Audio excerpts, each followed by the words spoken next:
regardless of whether what you do or don't believe, there are lots of things to be learnt from these kind of ancient mystics, Yeah. So like the Desert Fathers way back when, 2,000 years ago, just decided that life had become too busy in their cities, and so they decided, that's it, I'm going off to the desert to live a life in solitude and just commune with God or whatever, and then they just found this kind of release and peace which drew people to them, and those desert fathers who went out to find solitude ended up creating communities in the desert.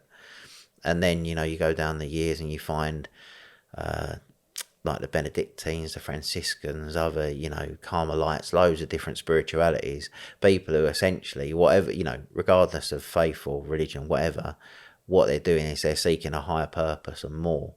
And the way to do that is to quieten down, not to speed up. Hey, I'm Matt. Welcome to my podcast, The Imagining, a time to explore the imagination, creativity, and mental health. All of the conversations I'm having form part of the research for my new book. I hope that you have the opportunity during this time to discover something new about yourself. So my man, we're just going to kick off with, we are the co-creators of a legendary game. Yeah, that's right. Yeah, the almighty table tennis on what was it? It's essentially like a computer wheelie chair. A wheelie chair. Smacking it across a massive room. Yeah. Yeah, I don't think we had any kind of scoring system. It felt kind of irrelevant scoring.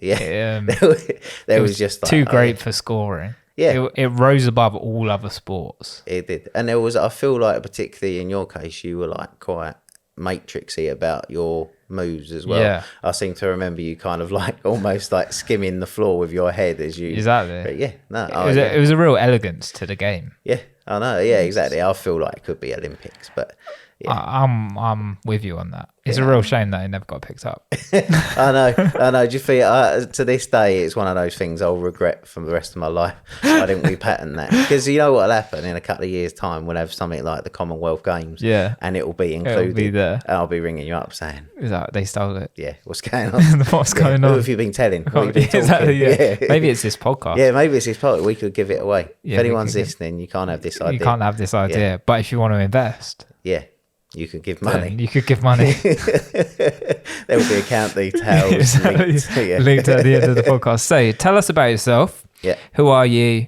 What do you do? Where do you live? What's important to you? Why do you get up in the morning? Oh, wow. That's a big one to end with. So my name's Alan, and I'm a priest or Church of England vicar based in Walthamstow in East London. Essentially, I've been where I am doing what I'm doing for about 3 years now. So I'm what they call a pioneer priest, if you like, or an associate priest at St Mary's in Walthamstow. But my role is to work on like local estates. So where a lot of churches, a lot of priests, they get given a church and you get given a parish, a certain or geographical area, and then you kind of focus on that church, Sunday services, all that kind of thing. I'm not really built for that kind of world because, I can explain more in a minute, but I don't come from a Christian background, and I'm not really good when it comes to Christians. And, which is all different, and anyone seeing this will see the dog collar and go, okay, you're wrong line of work. But I've kind of always felt like my role is to be out in the community. I come from a working class background. I've got a big passion for people who are, sort of underrepresented, people on the margins. And as you all know, I've been a youth worker since 1998. So that's when I first started out as a youth worker. And I've been doing it more or less ever since in various guises for the council. And then I become a Christian in my mid-20s, started doing it for Christian charities like where we were. And then, somewhere along the line, I become a vicar. But even then, I was like, I don't want to be boxed in a parish. Yeah, for sure. So I got a job in I suppose in Church of England world. Yeah. They call it a pioneer, because my role is literally to pioneer new things, to go into areas where other people are not going into, not particularly with an agenda to convert people or anything, but literally to serve the community. And because I've always had a big passion for young people and new generations and that kind of thing, going on to the estate where I am now, one of the biggest issues, there's lots of issues. We've got gangs, drugs, all kinds. We're on county lines. There's all sorts of things going on. Like even an incident this morning with someone waving a weapon in our church, and there's like, it's quite a common thing. And I know it sounds weird, but that kind of thing draws me, because I'm like, oh yeah, you know, I want to be there. I want to be with people who are really kind of in the thick of it, you know, in life, mental health, physical health, you know, spiritual health, I suppose, in my line of work. And so, so I got on the estate, and one of the earliest things I found out when I got there was there's a massive need for youth provision. Right. So when I used to work for the council, a lot of that got shut down, and more so. Yeah, for sure. And so youth provision on the estate is what I do mainly, and we see like 350 young people every week. Wow. Flood over. I've got a little mobile youth bus which I drive out with a charity that I partner with, and we work with the council and the police. We hand out hot chocolates on a Monday afternoon as they come out of school. That's like when kids are most vulnerable. So we do all that kind of thing. So really, I suppose, you know, I'm a vicar, but my role is community engagement. Yeah. So and why you maybe already alluded to it, but why do you do that? Because obviously it's a very community serving role, and not necessarily a very self-serving role. So it seems to me that why is obviously a big driving force for you. Yeah. What is that why? Yeah. Well, that's very good. Clearly, very astute. I've been. That is my kind of foundational question on why we do those type of things. Before I get into my actual why, I suppose that does allude to something or someone who inspires me. A guy called Simon Sinek. People who you know would know him from his TED talk in 2009, and then subsequent sort of, you know, things that he's come up with, books he's written.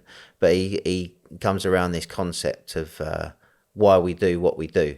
Now, Simon Sinek, he's a leadership kind of man. He talks on leadership. He talks in like to, you know, Apple conferences and Microsoft and all these other kind of big, you know, companies. And he travels worldwide, and he always talks about when we come up with something, why we do what we do. So like, you know, companies with a product, so often they market the product, and then they tell the world why it's so wonderful and what it's all about. And then they say, you know, this is kind of, you need this, you need to buy this. Whereas his whole thing was turning that on the other, flipping that around and saying, you know, what we do is we start with a vision. We believe everyone in the world deserves to be connected, to be able to see their loved ones whenever they want to see, and they cast a vision. And then they say, what we want to do is make that possible through our technology and through these different things, make dreams come true. And it just so happens that we sell mobile phones or, you know, laptops or whatever. And so he's like flipping it around. That's always stuck with me. So why is a good question. And I suppose my why is deeply rooted in where I've come from. So as I said earlier on, I'm from a kind of an East End working class background. Your accent doesn't give it away. Does it not give it away? I know I sound quite posh in general. I know, I'm terrible. I do try and talk posh every now and again, but it never really, can't last. I can't do it. I think your accent is just, it's like liquid gold. It just is. It's so sweet and warm and lovely. It's like, I've heard that a lot. Especially when I'm screaming upstairs at my wife, going, "What are you doing?" Your accent. So, I know I love John. And so I guess coming from that sort of background, and again, as I say, now I'm a person of faith, but, you know, in those days I weren't. Just, you know, my family are all atheist, agnostic, whatever, so that was never a question in our house. But we had a culture, you know, there was a culture in our house of we look after one another. And not just after one another, but we look after our neighbours. It's kind of a deep set, and it's not just in the East End, it's all over the countries. But I would say, you know, particularly in working class families and backgrounds, there does seem to be this narrative around we're in it together. You know, like my door is open. You know, my mum and dad and even my nan used to say back in their day, you know, leave the door open, people come and go, whatever. And it's not just a case of blood family, it's everyone's family. And so I've always had a little bit of a heart for people. Yeah. And then that, quite early on, I went through some issues when I was a kid where I didn't really feel that. I grew up in Romford more than anywhere else. I had some real issues at school around bullying and stuff, which led me to a real dark place when I was a kid. And actually, it led me to a suicide attempt. So when I was 13, I took an overdose and I died, literally died twice, and was revived, obviously. And it was for many reasons, a defining moment in my life, because I'd always been taught to love people, but you soon realised that love wasn't coming back. And so that really defined a lot of my childhood and certainly the rest of my teenage years. I finished school a couple of years early, went to work when I was 15 in the factory, doing landscape gardening, metal work, that kind of stuff. And I suppose that was always still ingrained in me, that people are important, but I also felt a little bit betrayed, where I come from and what I've been through. And but that was always a nagging thing in me. And my mum always used to take people in. My sister, she's like 14 years older than me, and my brother's 11 years older than me. So by the time I was like learning to walk, they were bringing friends home, and like friends being kicked out of home, and mum and dad would always take them in.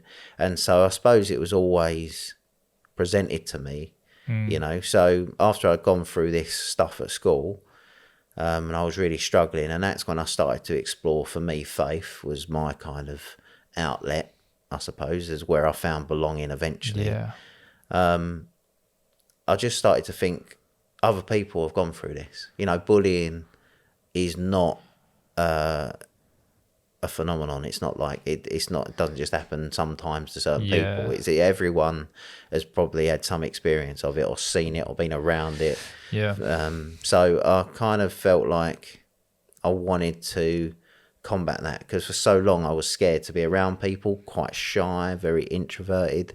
And then something, I don't know, in my late teens, I started to say, actually, maybe there are other young people that are going through this and I want to help and serve them. And that become really my spiral into the world of youth work, right?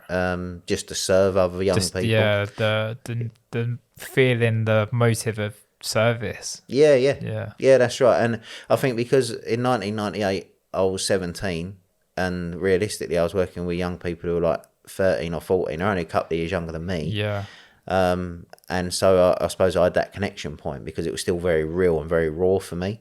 But then as you sort of get older and started doing other things, and then working for the council youth services, and you become older and you start to take on different roles in people's lives, and I soon started to see that actually I'm a big brother figure for some that they didn't have.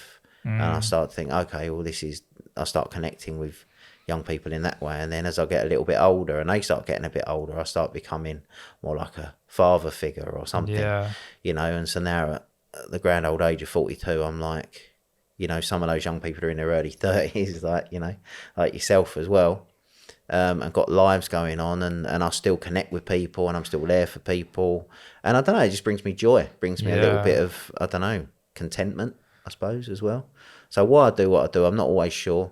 When someone's waving a knife in my face, or throwing a needle at me, or shouting at me, or the why becomes a lot harder to find, but a lot more important, I guess, at the same time, isn't it? Yeah. So one of the premises of the book that I'm writing is all about either mitigating anxiety or empowering beauty.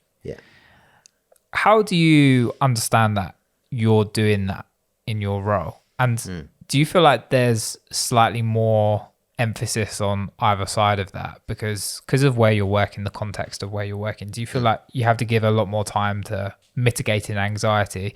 By that, I don't just mean the narrow definition of the mental health problem of anxiety, but community anxiety around knife crime and the anxiety of where's my next meal coming from, very broad sense.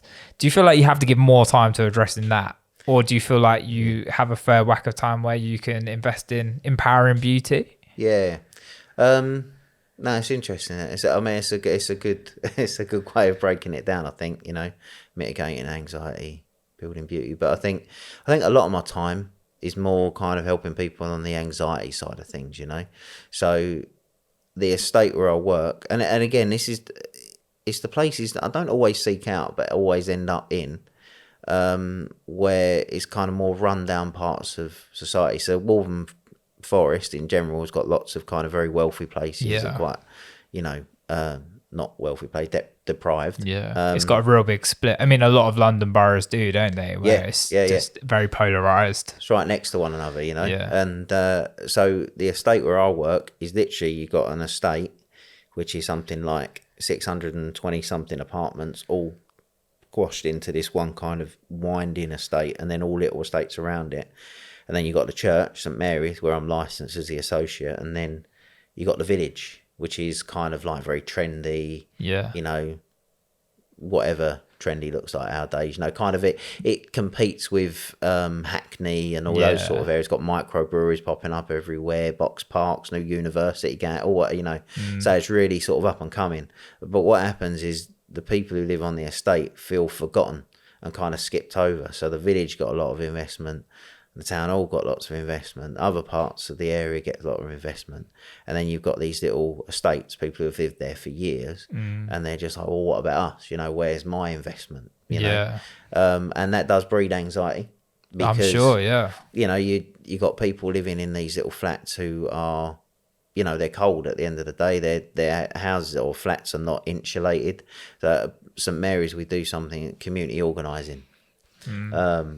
Which is a big part of who we are and what we do. It underlines a lot of what we come from a faith perspective, but we work with all different community groups, you know, mosques and charities and shops and businesses, whatever, you know, we all come together to kind of rally around certain causes, and the whole kind of retrofitting houses and helping people to make their, essentially to decrease their bills by, you know, putting things behind their radiators because it's just not insulated.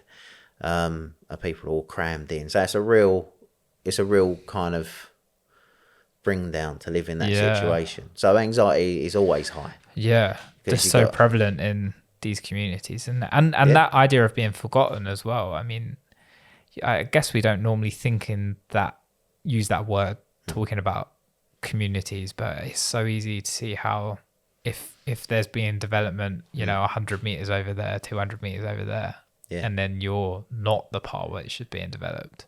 That's right. That's going to be so isolating and so lonely for you to feel, especially if I mean, maybe there's initiatives, but especially if the barrier of that person living in that estate to actually be able to engage with that community that's just over there gets higher and higher and higher. That's right. And you know, I think it's a particular, like, there's a challenge of infrastructure, you know, like on the estate where I am, you've got all these people crammed into a little area but with no parking. And you know, and that sounds like a silly thing, but there's a guy, Dave, who's disabled and he can't get around easily, and he needs a car nearby, you know, in order for him to go out and buy food and things.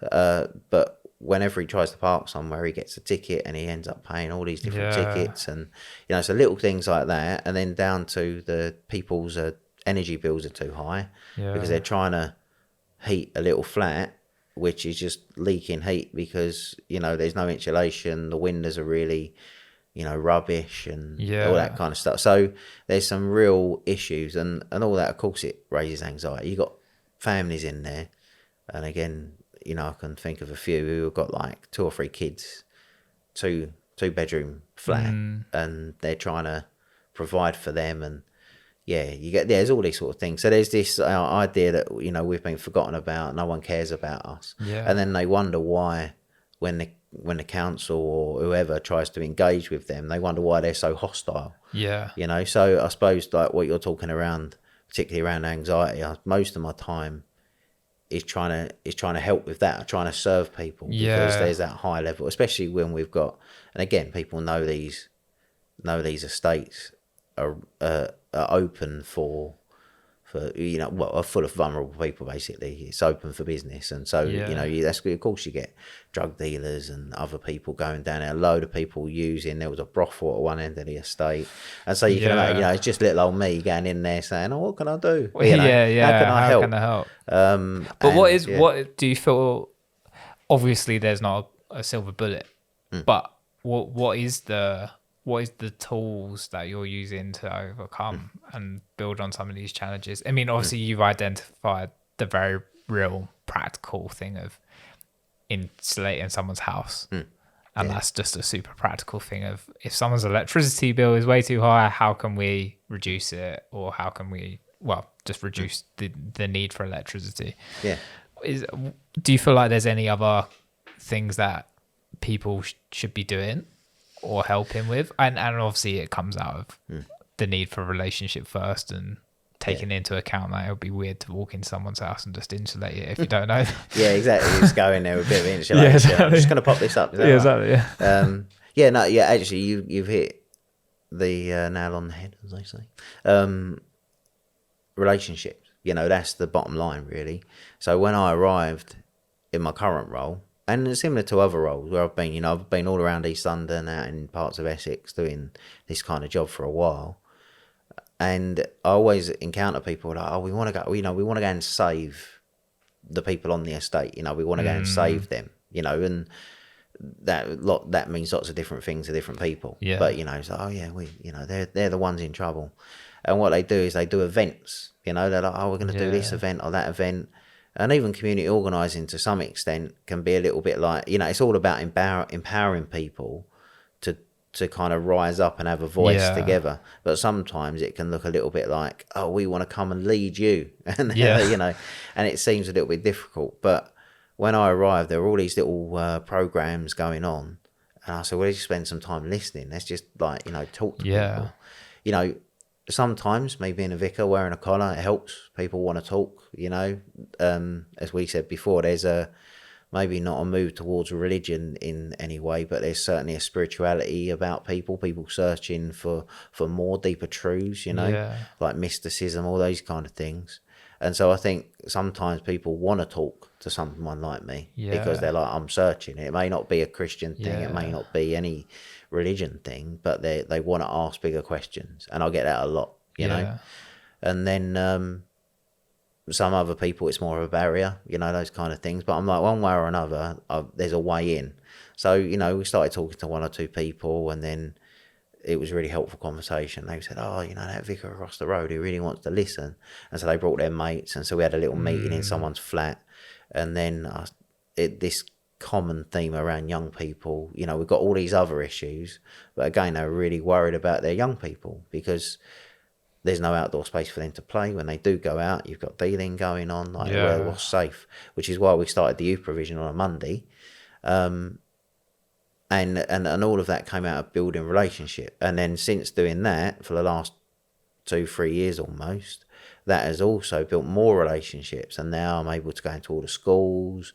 I've got more, more weight with the council, I suppose, because I can speak on behalf of the estate and build those bridges. So I suppose relationships have been, essential. To building that, and that's been the thing, because again, it's like giving people their own agency. So that becomes the primary skill set in addressing some of these like larger scale problems. And I wonder if we overcomplicate things a lot of times. Not to suggest that relationship is necessarily always simple. So one of the phrases or questions or statements that I've been workshopping, and I don't know whether it's true yet, is everyone is creative, but not everyone is courageous. And it's trying to identify the relationship between why are more people not being creative? Maybe more people are being creative than I think. There's lots of inherent questions in that statement. However, what I wonder whether you could maybe shine some light on is, do you feel like creativity becomes a luxury for people, or imagination becomes a luxury for people if they're living in some of these kind of grittier circumstances? It's a good question. So you got some insight going on here. Absolutely. I think you're right. I think creativity or imagination can, as you're right, we've all got the ability to be. It's like, I think it's ingrained in us, creativity just in general. But I think when you're worried about, paying the bills or make sure the kids have got school uniform or, putting food on the table or whatever, I think sometimes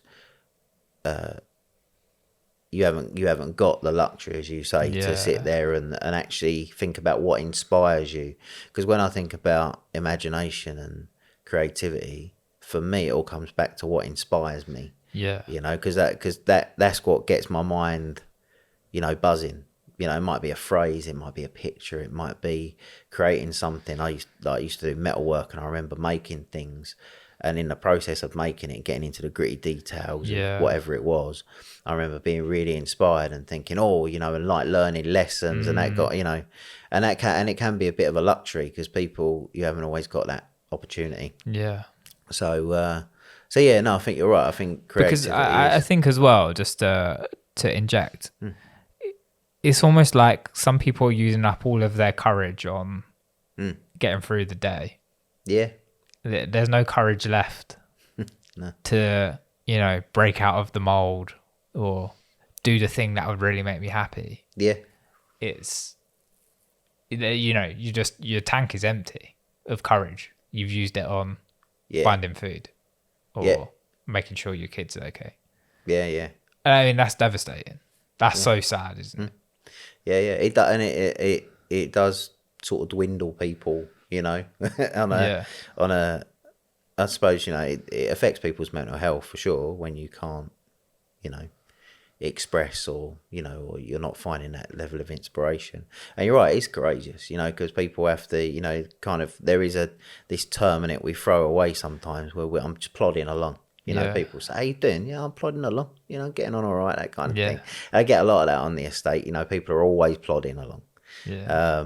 And I know, and it might seem counterintuitive, but that's quite courageous. It takes a lot. It takes a lot to plod along, as opposed to give up completely. Yeah. When you're not quite sure what the goal is and what you're striving for, where you're headed, you know, purpose is a big thing. I think that's quite natural to human personhood to want purpose. And I suppose if you feel like you lack purpose, other than what you're bringing in, you know, that stems all sorts of things like not like your creativity, your imagination, and it dulls it all down. And so I think plodding is quite courageous. I mean, that's the title of a chapter I'm feeling, isn't it? Plodding is courageous. Well, I just think it is. I've been really trying to. Everyone is forever asking me this question, like, do you think everyone is creative? And inherently, as a person of faith also, there's a sense for me where we were created by a creator in his image, thereby we are creative. That's inherently in my belief about human beings, is that if you're created in the image of someone who's a creator, then you're creative. So that is kind of like a given for me. But it seems like more and more in this world, there's a bit of a luxury. And that's even stuff like Maslow's hierarchy of needs and these kind of basic theories that we all touch upon when we study some form of sociology or theology or philosophy. It's the idea that if all of your time is being given to these kind of fun foundational elements of your life, like shelter, food, you just got no time to kind of explore self-actualization or anything else. It's not even a priority. It's just, it's so far over there. What do you feel is the state of the mental health of the city that we both live by or in? And have you got any inclination as to what would be a way of, you know, putting salve on that, some kind of cream? Some kind of Savlon. I suppose, particularly over the last, I don't know, 10 years or so, I spent most of my time in London, for 3 years right in the middle of London, when I was doing my training. And it was sort of Spitalfields area, you know, and you've got Shoreditch and whatever, and it's quite it's a bit like Hackney, it's quite a creative area. Now, when I was a kid and sort of spent a lot of my time, that's where my family come from, Bow area, it wasn't. It was your rundown. Bit different, right? It was, you know. Pre-Olympics. It was pre-Olympics, exactly. But now it's all very different, you know, and, you know, you walk up Brick Lane, my old man used to work at Truman's Brewery, and the old brewery, it was on Brick Lane. And again, I remember going down picking him up from work. It didn't look anything like it does now. It's a brick lane. So you've got all these weird kind of little. You got a cereal bar, which is actually quite cool. But and obviously you got your bagel shops and all this kind of thing. But what I noticed most about living in London was the sheer busyness of it. Because we live in the modern age, and I love technology. A lot of the studies I've done is around kind of faith exploration in the digital age. I love that kind of conversation. But I will say that technology has sped us up to a level where we're always kind of searching for the new thing. Or maybe it's just my generation, where we would, or not just mine and ones before, but before technology, life was a little bit slower, or it felt slower.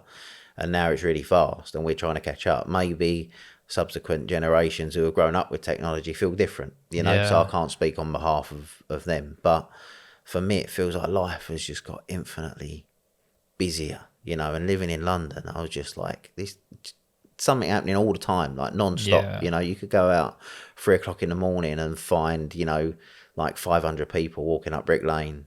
It was crazy. And I was just thinking, at this level of pace of life, that kind of fear of missing out, or whatever it is, no wonder our anxiety levels are driven up. And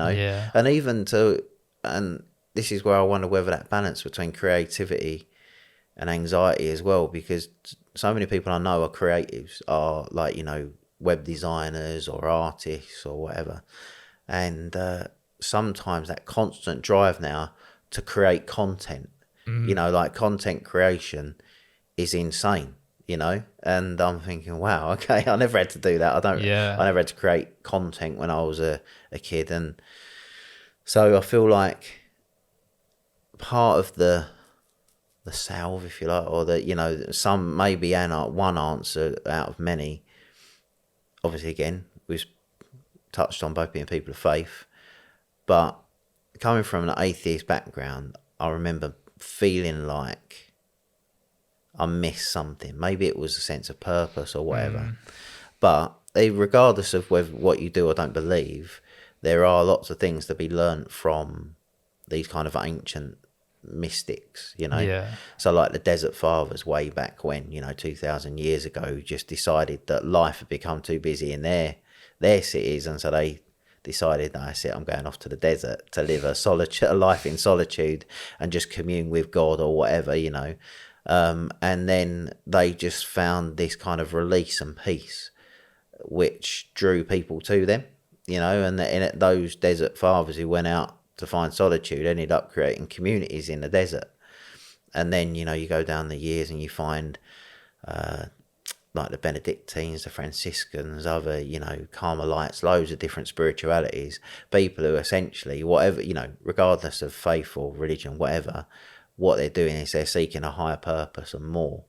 And the way to do that is to quieten down, not to speed up, to slow down, not to speed up, and to quieten down, not to be more busy, world is loud. And I honestly do feel like there are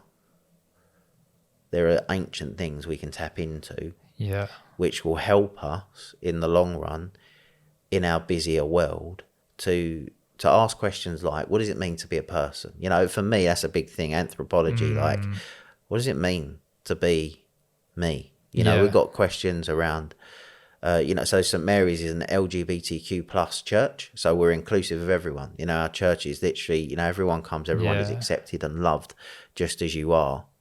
And that's really important to us, because everyone in that community, whether they are a person of faith or exploring or whatever, have been hurt in some way. But everyone's asking the same question of, who am I? What am I here for? Am I here for anything? And they're asking all these questions on different levels. And I'm like, I don't feel you're going to get any answers to that by speeding up, by trying to keep up with the latest trend, the newest iPhone or whatever.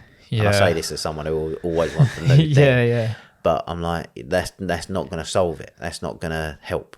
Whereas slowing down, maybe there's a guy, Richard Foster, who wrote a book called The Spiritual Disciplines. And he talks about meditation, fasting, prayer, celebration, community, all these kind of things. these different things that have been kind of honed over hundreds and couple of thousands of years to help people find their deep center. Right. And he talks about things like prayer or fasting or meditation, essentially the mind slipping down to the heart, and then from that place we kind of, find ourselves. And that speaks into creativity as well, lowers anxiety. So I would say we're, not looking for something new, maybe looking back a little bit. That could maybe help in a world full of anxiety and rush and busyness. That's beautiful. What was Thanks. Repeat the name of that book? Oh, so it's called The Spiritual Disciplines by Richard Foster. And that's all about figuring out like practices which help us slow down. Yeah. It might actually, sorry, I might have to reframe myself. I think it's called The Celebration of Disciplines by Richard Foster. That's the actual title. That's the actual title. It's what title? Yeah. And because there's another guy who he draws on a lot called Dallas Willard who wrote something similar as well. But there's resources there. People have spent a lot of time looking into it, and because again, we were talking earlier on, about people plodding, and it sort of brought back to my mind an assembly I did once. We were talking about hunters and sowers. Right. Like back in, the day when people would be sent out. Yeah. And, some were going out and hunt. Yeah, exactly. Like now, I'm going out hunting, which means I'm going down the pub. Exactly. But hunters and sowers, but you need both, people to go out, and it's kind of like on the edges, kind of, breaking new ground in order to help communities grow.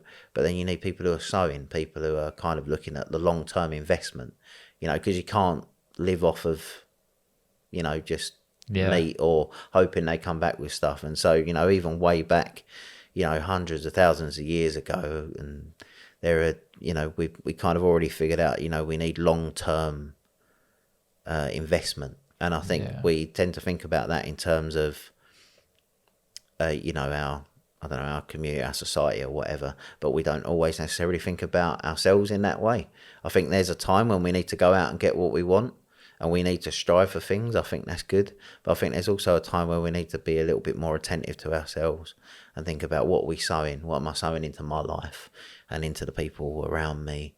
What example am I setting to young people I work with when I go and do assemblies? Am I kind of hyping them up, or am I saying, think about who you are, that kind of stuff. I was thinking.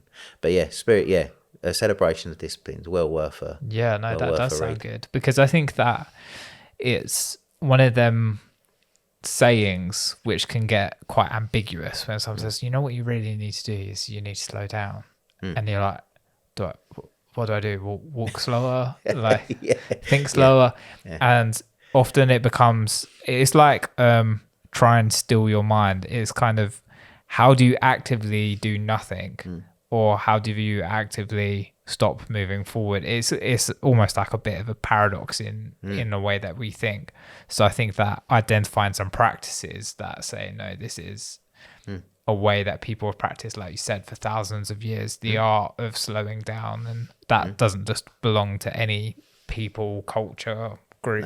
No. That's been the pursuit of humanity in many ways, has been the questions like you've identified of why am I here? Who am I? Yeah. Sure. And then thus, how do I find out answers to them questions? Yeah. And I would suspect that part of it is always the pursuit of answering them questions is almost enough, even if you never get the answer. Yeah. I suspect that that's been a reasonable conclusion at the end of plenty of people's lives, has been, it was well worth the pursuit, even though I never figured it out. Yeah. And that's quite an intriguing thought, and quite a scary one, but also quite a comforting one, I think. Yeah. What is your relationship like with your imagination? Do you feel that because you're an incredibly articulate person. Yeah, sometimes. Does it feel articulate inside, or does that only really happen later? Do you know, it's funny. I think over time, as I alluded to, when I was a kid, I just couldn't talk. So I was especially even before the bullying and stuff, I think I was always a little bit more kind of shy. And it's a really weird thing that over time, I've kind of developed a voice. I found a voice. I remember spending a lot of time when I was younger thinking, oh, like I've got nothing to say, nothing to offer, whatever. And even when I spoke up, I always thought, oh, that wasn't good. And then I think after a while, I started to put aside, or tried to put aside, because we've all got this to some extent. I tried to put aside caring what other people think, that kind of thing, which is easier said than done. And of course, I still care what people think, we all do. But I think I tried to put that aside, which then gave me a little bit more confidence to explore my own inner voice. And then as time's gone on, I started doing youth work. That gave me more confidence. Strangely enough, working in a metalwork factory, like, because the boys in there, it's kind of like eat or be eaten. It's like the banter is just constant, and if you mess up, you get all. I can't repeat it because we need to keep this PG. But like the banter in metalwork factory or on a building site or whatever is at a certain level, and I suddenly realised I can't have that thin skin anymore. I need to get that thick skin in order to kind of cope with this world. And also I need to find my own voice in it as well, as otherwise I'm just going to kind of be, cast aside. And then youth work really helped me again, because again, I remember walking to my first youth work session, first paid session. And sorry, give me 2 seconds. I just want to check that the camera's still on.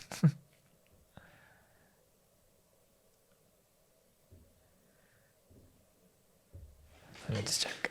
It's gone off. But when did it go off? No, it's still on. It's still on. Oh, it's back. Okay. Sorry, mate. Right. What was that? Oh yeah, so I was walking to my first youth work session, paid youth work session. I've been doing youth work for quite a few years, but voluntary. And I remember going to this youth club, and I was walking up to it, and there it was round. This was in Wickford. And I was like, that is busy. There's a lot of young people here. And my immediate thought was, I need to retract into myself. Yeah. And I see, flashbacks to school and whatever. And I was like, no, I've got to swallow it. And I just went up there, bold as brass. And I was like, how you all doing? I was like really loud and whatever. And I don't know, I found a bit of energy. And then they were bantering back. And, and over the next few years that developed. And I don't know, I guess I've started to find some confidence. Yeah. And then when my wife and I say we're both from atheist backgrounds, but when we kind of connected with faith and we started going to a church in our sort of mid-late 20s, I guess, I think it was at that point I started to think in terms of, I don't know, how I articulate myself in what feels like a very middle-class background, like the church where I was, and a lot of churches in general, particularly in the Church of England, they're quite white middle class, and I'm one of those things, but I'm certainly not middle class. I was certainly less so then as well, so I felt very out of place. And I think over time I had to develop my confidence. Youth work, like I say, and other things helped me out. And then over the last 10 years of doing lots of schools work, again having to stand up in front of assemblies for the young people and whatever, year nines, they don't care that the teachers are in the room, they'll throw a pen at you or whatever. So you kind of, again, it's it's I suppose it's a bit like being thrown into the deep end. So but again, I'll always regret not saying something. So when I articulate myself in my head, or I imagine myself giving a talk or a preach or a assembly or talking in, I don't know, the council chambers or something, when I come away, I was like, oh, I wish I said that. Or there's all these thoughts in my head where I'm thinking, oh man, I wish I'd said that in a moment. But I try to articulate myself as best I can, and it works. Yeah, well, I'm trying. It's doing a good job. Thanks, man. Yeah, I mean, I enjoy it. Again, for me, from a Christian perspective or my faith perspective, is I spend a lot of time looking at this thing, we call the Bible, which is like 66 books put together over thousands of years, and then we kind of get this kind of compression of it, and it's 2,000 years later, and there's been all kinds of translations.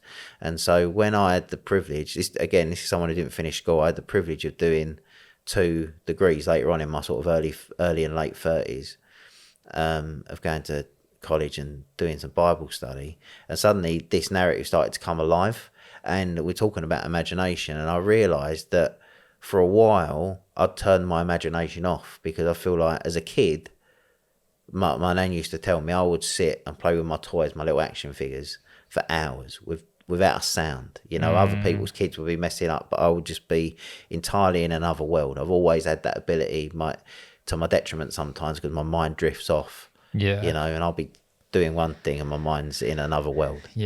But what I found was actually when I was kind of looking at this book, like in terms of faith or whatever, then I was thinking, I was engaging with it, with my imagination, imagining what would it have been like, back in the beginning of all things, is there a purpose, asking those big questions.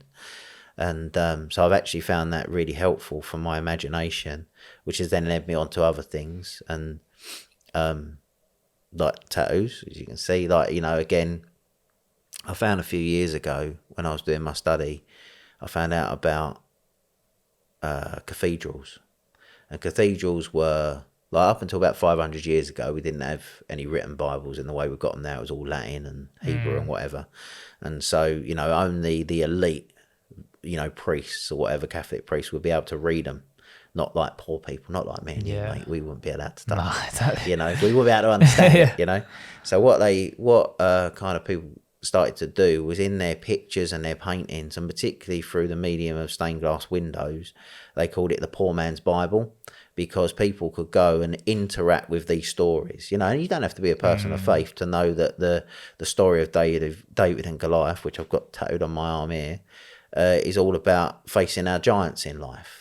Or, Michael slaying the dragon, which I've got on my other shoulder, is all about, when we feel like we've got, serpents on our backs trying to kind of convince us, whispering in our ear, and we need, that kind of, warrior spirit to fight them down, and those kind of things. And I realised that these paintings and stained glass windows were a window, a lens through which people could engage with another place, with another realm, if you like.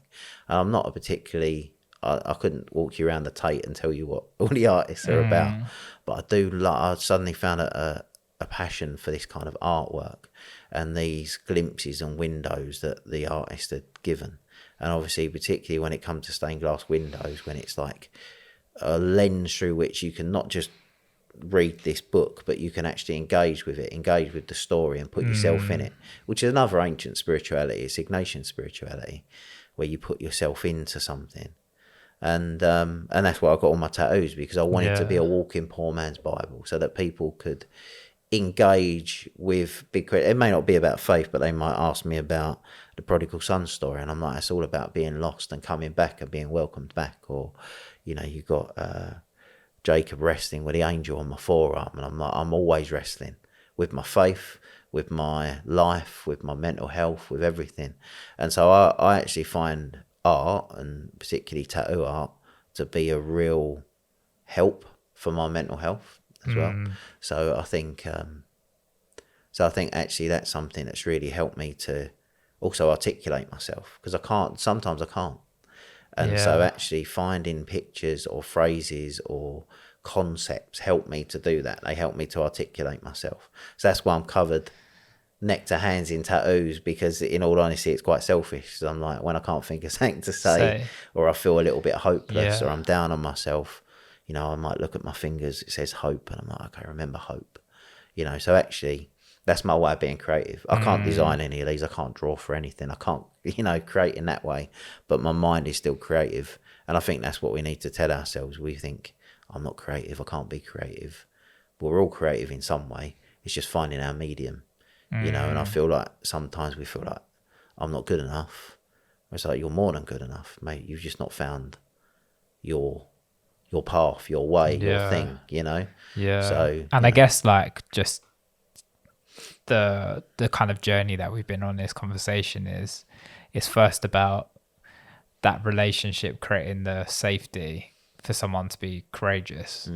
Then it's about the stilling yourself and finding a why, finding who am I. And then finally it's that kind of, well, what's your delivery into the world, isn't it? What where's the place where you come alive? What's the medium that fully expresses, or maybe not fully, but at least gives you a good chance of expressing what you're about. Yeah. And I mean, tattoo art in particular is, you know, it goes back thousands of years. Yeah. You know, the earliest that they found was like, I think it's Otis the caveman, or Iceman, sorry, he was like encased in ice. Otis, yeah, that's what they called him. what a name. Yeah, I know, right? Yeah, like, what should we call this? Like, oh, 5,000-year-old man, Otis. Yeah. Of course. Yeah, John. Exactly. You know, so yeah, they kind of set up, but he had like, you know, and then you got ancient Egyptian mummies and sort of tattoo art in general for centuries, thousands and thousands of years, has always been a marker of culture and belonging. And again, we talk about these mediums of communication, and it was only, you know, 100 years ago or whatever, 150 years ago, it started becoming, you know, a taboo, you know, or whatever. And actually now it's beginning to have a little bit of a resurgence, you know. Yeah. Which is, you know, so I find that, and again, like you say, that's my medium of expression. Yeah. So that's what helps me. But I find, you know, people find, we were talking about Warhammer earlier on. Yeah. You know, I've become, again, I feel like 42, you can legitimately say around middle age, you know. Yeah. And I feel that's about middle age, and I've had not a midlife crisis, but certainly a midlife revelation. Yeah, an awakening. An awakening to greater things around to greater things called Warhammer. And again, because I used to be an engineer and I don't do that as much now, creating these little men, or little ogres or whatever, and painting them up, and then, you know, you play games or whatever with them. But I just like the creative aspect of it. And what I've found is when I'm doing that, I mean, like, I've gone from like in the last 9 months, I've gone from like 0 to like 100, and I've gone, I'll just get like this little box set and I'll create them all up, paint them all up, and then I thought, I need a little clip-on magnifying glass so I can see them with a light, you know. And then I bought myself like a little table, and now I've full on got glasses, magnifying glasses, which I sit there like, you know, when people are soldering. Yeah. And I've gone fully into it. But what I've found is, and as Sarah, my wife, said to me, it's a release. Yeah. You know, because I'm there, and there's something about, I can't build or paint or whatever in that way. Yeah. But when I create these things and I paint them, my mind switches off and it starts to wander, you know. And so I'm sitting there painting and whatever, and it's fun. And at the end of it, there's, you know, a practical outcome. But in the meantime, I'm processing life. Yeah, you've liberated your imagination. And I'm going off on all sorts of tangents in my brain, and, you know, and then by the end of it, I'll be inspired for the next talk I'm going to give, or doing some work on the estate or whatever it is.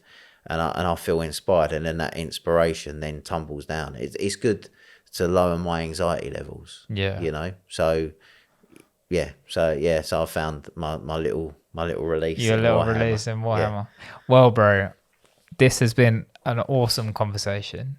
I really appreciate it. Yeah. I hope that one day your dog's bowels, which didn't come up in the podcast but did come up before this, I hope that your dog's bowels are sufficiently moving, expressing themselves. He needs to express. He needs some stillness, mate. Give him some relationship, get some stillness, and then man, I tell you, if he you can find express a way himself. to still these dogs, they just see a squirrel, like they hate squirrels, hate pigeons, and, you know, not to put anyone off, but they've taken out a couple of pigeons in their time. They're only 2. Bro, but, savage. They're the hunters. They're not the sowers. I'm the sower. I'm You're out the sower. there just sowing. You're just sowing, painting your little men, and there they are. They're bringing in hunting wildlife for life. Yeah, exactly. Yeah, the short-term investment, the short-term gains of a dead pigeon. Hilarious. Thanks so much, mate. Is there anywhere where people can connect with you or message you? I mean, again, social media really. But, you know, so, you know, I'm on Facebook, Instagram. I've tried to coin the term the inked rev or the illustrated priest, you know. So I think those two things, like little handles that I've got. It's not Twitter anymore, is it? X.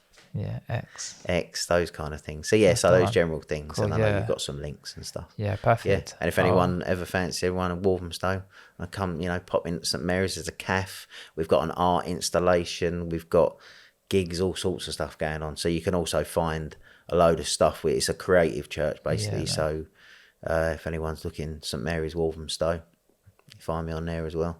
Perfect. And you won't miss him. If you're just listening to this, then it's all right. You'll recognize him as soon as you walk in. Yeah. Thank you so much for tuning in. And Thanks so much, boss man. This episode no worries, of thanks, The Imagining. mate. I hope that you've had the opportunity to discover something new about yourself. If you wouldn't mind and you enjoyed listening, then I would be really appreciative if you subscribed on whatever channel you're listening on.